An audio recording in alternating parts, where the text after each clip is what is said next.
बच्चों सीरियस होकर पढ़ाई करने का समय आ गया है। मतलब अब ऐसा समय है ना जो स्कोप नहीं है कि अब थोड़ा बहुत कभी टाइम वेस्ट कर दिया या कुछ और में लग गए, डिविएट हो गए, डिस्ट्रैक्ट हो गए, ये सबका अब स्कोप नहीं है। तो अब जो टाइम बचा है ना उसको तीनों सब्जेक्ट में इक्वली बांटना है। तीनों सब्जेक्ट उतना ही इंपॉर्टेंट है, सब में स्कोर करना उतना ही जरूरी है, तब आप पहुंच पाओगे मेडिकल कॉलेज में।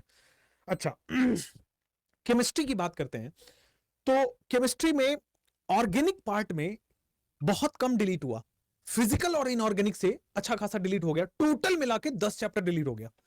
तो अब दो इसमें फायदा है, एक तो कम पढ़ना है और दूसरा जो बचे हुए चैप्टर हैं उसमें बहुत ज्यादा समय मिल जाएगा आपको भी और एग्जामिनर को भी।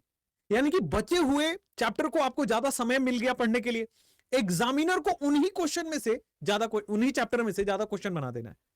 तो डेप्थ जाना बहुत जरूरी पड़ेगा, कोई भी ले लो, फिजिकल, ऑर्गेनिक, इनऑर्गेनिक, डेप्थ जाना बहुत जरूरी है अब आपके लिए। अब देख लो, डेप्थ तो कभी भी आता है ना एग्जाम में, तो उसी का सिलेक्शन होगा, वही स्कोर कर पाएगा जो प्रैक्टिस बहुत ज्यादा करेगा, हर वैरायटी के क्वेश्चन कवर करेगा। पहले क्या होता था, 50 क्वेश्चन देने हैं, 45 करने हैं। अब बहुत सारे चैप्टर थे तो एक एक क्वेश्चन भी सब चैप्टर से दिया। अब क्या हो गया, चैप्टर कम, तो एक क्वेश्चन, एक चैप्टर से ढेर सारे क्वेश्चन, यानी कि 3 भी हो सकते हैं, 4 भी हो सकता है 5 भी हो। जैसे केमिकल बॉन्डिंग कोऑर्डिनेशन की बात कर लें, जैसे जीओसी की बात कर लें, आइसोमेरिज्म की बात कर लें, तो जो बड़े चैप्टर्स हैं, हाइड्रोकार्बन जैसे चैप्टर्स हैं, इनमें से 4-4 क्वेश्चन, 5-5 क्वेश्चन एक्सपेक्टेड है। यानी कि बहुत डीप डाइव करनी है, यानी कि प्रैक्टिस बहुत करना है, एक ही चीज को बार बार रिवाइज करके पढ़ते रहना है। ये तरीका होगा। जैसे फिजिकल में भी सेम है। सर की थोड़ा गला खराब है इसलिए बोल नहीं पाएंगे, आवाज भी आपको समझ नहीं आएगी, तो हाँ सर के बिहाफ पे मैं आपको बता देता हूं। देखो, बायोलॉजी में एनसीईआरटी पढ़ना जरूरी है, केमिस्ट्री में इनऑर्गेनिक, ऑर्गेनिक में उतना ही जरूरी है जितना बायोलॉजी में।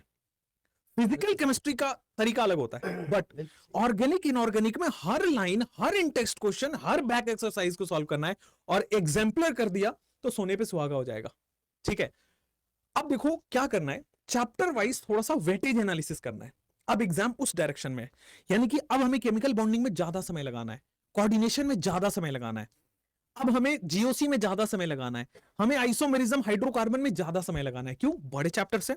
साथ में एनसीईआरटी का हर कोना खंगाल दो, हर लाइन से क्वेश्चन उसमें बनाओ, हर लाइन से सॉल्व करो, और हर वेराइटी के क्वेश्चन सॉल्व करो। अब एनसीईआरटी में एक लाइन है, 10 वेराइटी बना सकता है सवाल।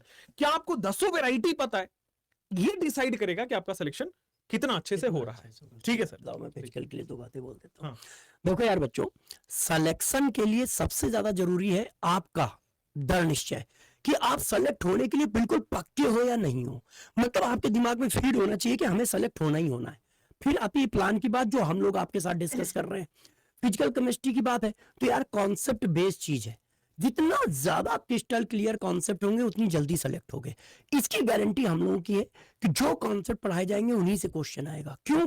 इतने सालों से इतने पेपर आंखों के सामने से निकल गए और इतनी बार सिलेबस चेंज हुआ है कि इतना सारा आइडिया हो गया है कि हम लोग को पता होता है कि क्वेश्चन आएगा कैसा।